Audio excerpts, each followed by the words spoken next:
नमस्कार मित्रांनो, good morning, सुप्रभात. आज आपण चाललो आहोत दापोलीला. दापोलीचा पर्ल प्रोजेक्ट आहे.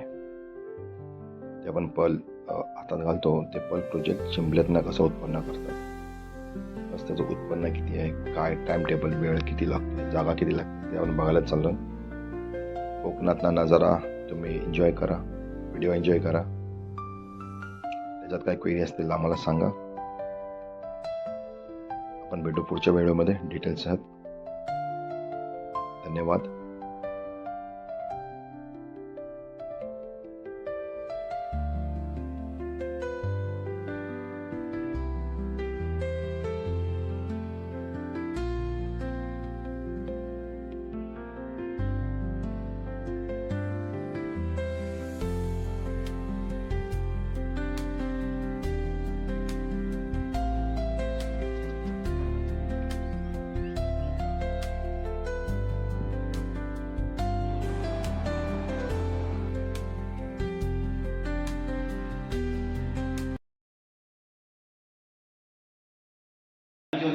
त्याचे चार्जेस काही घेतले नाही किंवा न्यूक्लियस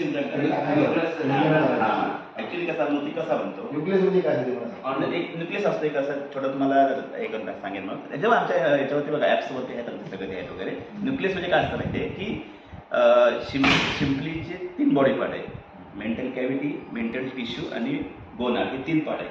ह्या पार्ट होतो ते लेअर म्हणजे वर्षाला ती 0.67 ते 1.4 MMP सोडते, असं त्याचं साधारण कॅल्क्युलेशन आहे. म्हणजे कमीत कमी 2 वर्षाचा मोती बनायला, हे 2 वर्षाच्या पिरियडमध्ये 3 ते 4 पेपर मोती बनू शकतो. ती पण डिपेंड ऑन त्याच्यावरती ती होती की ते आणि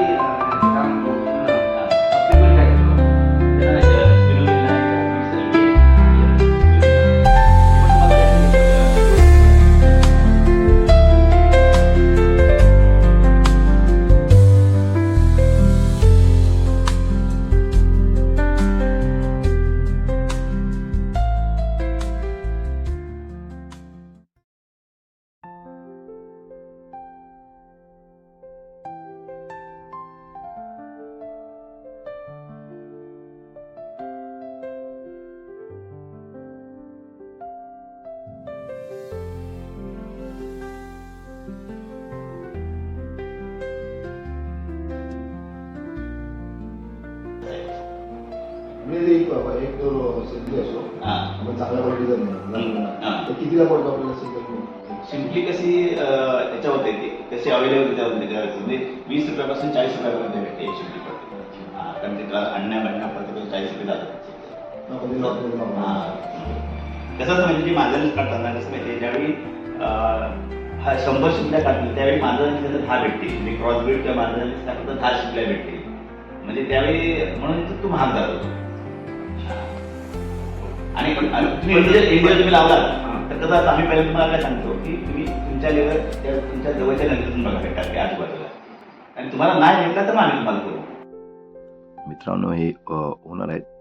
ओनर म्हणजे पार्टनरशिपमध्ये काम करतात तिकडे सह्याद्री पर्ल फार्मिंगमध्ये. आम्हाला डिटेल देतात कसं काय त्यांचं पालन पोषण करायचं, त्यांना खायला काय करायचं, फिल्टर कसा करायचा, सगळ्या गोष्टी आहेत. आणि पुढे तुम्ही व्हिडिओमध्ये बघाल ते मोठे मोठे फिल्टर लावायला लागतात पाणी प्युरिफायरिंग करायला. त्यांचे बॅक्टेरिया असतात, ते बॅक्टेरिया शिंपल्यांना इफेक्ट करू नये. आणि या प्रोजेक्टला साधारणतः तुम्ही बघितलं पुढे व्हिडिओमध्ये बघाल, त्याच्यामध्ये नाही म्हटलं तरी 15-16 लाख रुपये उत्पन्नमधलं काढण्याच्या अगोदर ते खर्च असतो, पण तो वर्थ आहे. तो आपल्याला रिकवर होतो त्याच्यामधनं. 1-1.5 वर्षाच्या कालावधीनंतर त्याची तुम्हाला रिटर्न नाही म्हटलं तर 1.25 करोडच्या आसपास. बघा टाइम, मोती बघा हा कसा हा गोष्टीचा मोती. तशी मोती बनले जातात.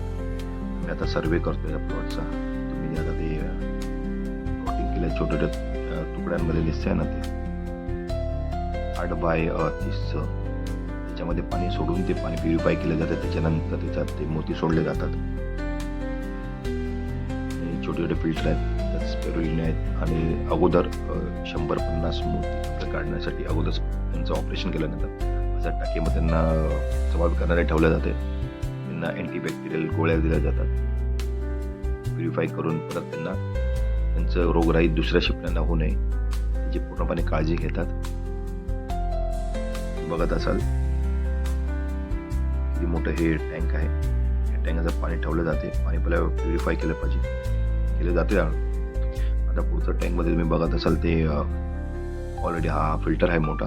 हा फिल्टर आहे तोच नाही म्हणजे बाहेरगावांना मावाला त्याची किंमत 4.5-5 लाख रुपये असते. पाईपलाईन करून प्युरिफायर वॉटर प्युरिफायरचा गेज असतो.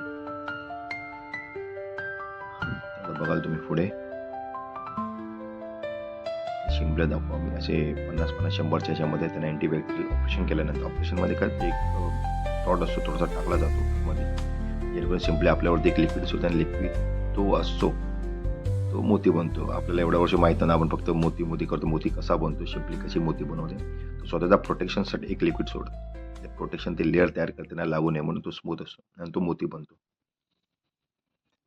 आणि मी काय म्हणतो, आता आपण ते पाणी जे सेटअप आहे, तर ते पाणी आपण नॉर्मल पाणी घेणार ना, तर ते त्याचे काही चेक करावं लागतं की त्याचं सगळ्या पाण्यात चेक करावं लागतं. म्हणजे चेक करूनच आपण ते बदलतो ना. 3 वेळा चेक करावा लागतो, दिवसात 3 वेळा. आणि ज्यावेळी पाणी घ्याल तेव्हा आपण चेक करायचं. हा नाही, पाणी घेताना बोलतो आपण. हो, जेव्हा केलं ना, ज्यावेळेस तुला ठरला ना की काय बाई करायचं, कुठून पाणी येतं, त्यावेळी आपण चेक करायचं. TDS काय, pH काय, अमोनिया काय, सगळं चेक करायचं. मॅक्सिमम किती मित्रांनो, तुम्ही आता बघत असाल सेम पॉकेटमध्ये एखादं 50-100च्या ह्याच्यामध्ये ते शिंपल्या ठेवलेल्या आहेत. त्या शिंपल्यांना ऑपरेशन करून त्यांचं ऑपरेट करून त्यांच्यामध्ये एक थोडा तुकडा टाकला जातो, असं ते केमिकलचा असतो. त्याच्यानंतर त्यांना ते जिवंत राहण्याची पूर्ण काळजी घेतली जाते आणि त्यांना अँटीबॅक्टेरियल औषध देऊन असं 2-3 दिवसासाठी ठेवलं जातं. तर त्यांची रोगराई दुसऱ्या शिंपल्यांना जी मोती बनवतात त्यांना इफेक्ट होऊ नये आणि नुकसान होऊ नये.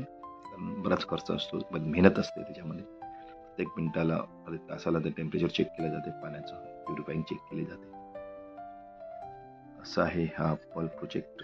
मित्रांनो, तुम्ही सगळ्यांनी याच्यामध्ये लक्षपूर्वक व्हिडिओ बघून तुम्हाला करता येईल याची खात्री जरी करून सह्याद्री पल्प प्रोजेक्टला एकदा तुम्ही व्हिजिट करा. चांगला प्रोजेक्ट आहे. कोकणात हा नवीन उपक्रम चालू करण्यासाठी चांगला आहे आणि याचं उत्पन्न पण रिटर्न चांगलं आहे. आणि आपण घराच्या वर कुठच्या पण जागेमध्ये थोडासा असा प्लॉट करून 100, 200, 300, 400, 500 असं करून आपण चालू पण करू शकतो. पुढे थोडासा व्हिडिओ मी आणणार आहे क्रॅप फार्मिंगचा.